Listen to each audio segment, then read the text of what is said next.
सच ही कहा किसी ने। धीरे धीरे करके दुनियादारी सीख ली हमने।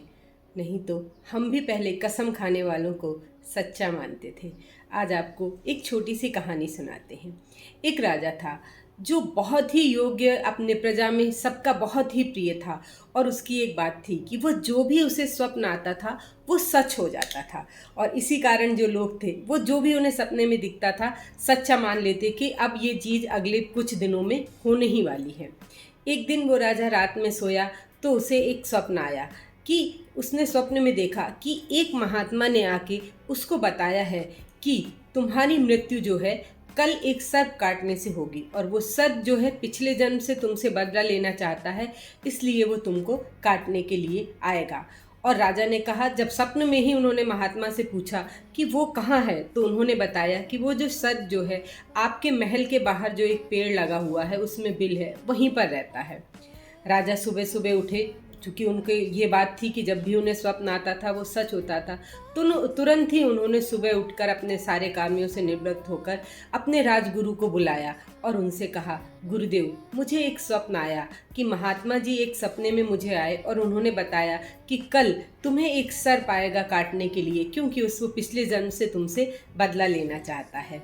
अब चूंकि राजा का स्वप्न पूर्ण होता था, इसलिए राजगुरु ने भी कहा कि हम इस चीज़ के लिए सतर्क रहें, और अगर हमें पता पड़ गया है और महात्मा ने बता दिया है कि वो बाहर ही रहता है, तो क्यों ना हम उसको वहाँ पे ही खत्म करवा दें। लेकिन राजा कुछ और सोचने लगे। उन्होंने कहा, नहीं, मुझे थोड़ा समय दो, मैं सोचता हूँ कि हमें क्या करना है, हमें उस सर्प को मारना नहीं है।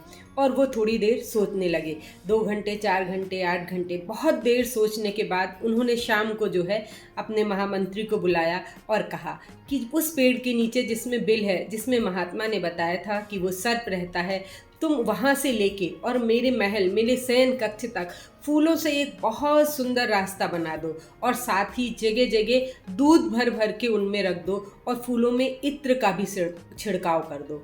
महामंत्री को कुछ समझ में नहीं आया। उन्होंने कहा, आप सांप का स्वागत ऐसे कर रहे हैं, क्यों ना हम उसको वहीं पे ही मार दें, बिल को ही वो कर दें, खत्म कर दें, कि वो फिर निकल ही नहीं पाएगा आपके स्वप्न में जैसा दिखाया गया। लेकिन राजा ने कहा, नहीं, दुश्मनी तो पिछले जन्म की है, इस बार मैं उससे कोई नई दुश्मनी नहीं लेना चाहता। तुम सिर्फ वैसा ही करो जैसा मैं कर रहा हूँ। महामंत्री को आदेश था, उन्होंने वैसा ही किया। इतने सुंदर स्वागत में फूल बिछाए गए, उस पे इत्र डाले गए, और जगह जगह रास्ते में दूध के पात्र भर के रखे गए कि जब सांप आए तो उसको ऐसा लगे। रात हो गई, सब सो गए। आधी रात के बाद सांप जो है बिल से निकला, क्योंकि उनके स्वप्न पूर्ण होते थे, और वो राजा के शयन कक्ष की तरफ चल दिया। लेकिन ये क्या था, जैसे जैसे वो महल में आगे बढ़ रहा था, वहाँ उसने कहा, मेरे स्वागत के लिए इतनी तैयारी, मैं तो राजा को डसने के लिए जा रहा हूँ। कितने सुंदर फूल बिछे हैं, कितनी सुंदर महक आ रही है, अरे ये क्या, ये तो मेरे खाने पीने का भी पूरा प्रबंध है।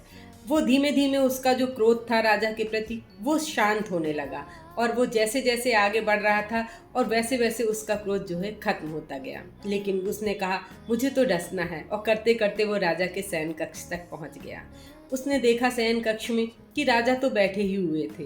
वो राजा के पास गया और राजा से बात करने लगा कि अरे, आपने मेरे स्वागत में इतना सब कुछ किया, मैं तो आपको डसने आया हूँ, खत्म करने आया हूँ, क्योंकि हमारी पिछले जन्म की ही जो है दुश्मनी है।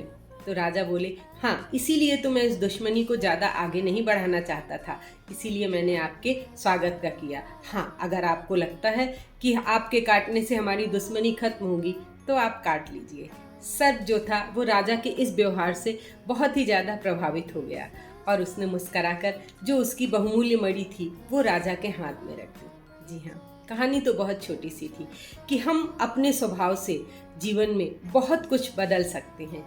इसीलिए अपने स्वभाव को अच्छा रखिए, चारों तरफ खुशियाँ बिखेरिए, इत्र बिखेरिए, क्योंकि कहते हैं कि जिनके पास कुछ नहीं होता, अगर एक अच्छा स्वभाव भी है तो भी वो अपने जीवन में बहुत कुछ प्राप्त कर सकते हैं।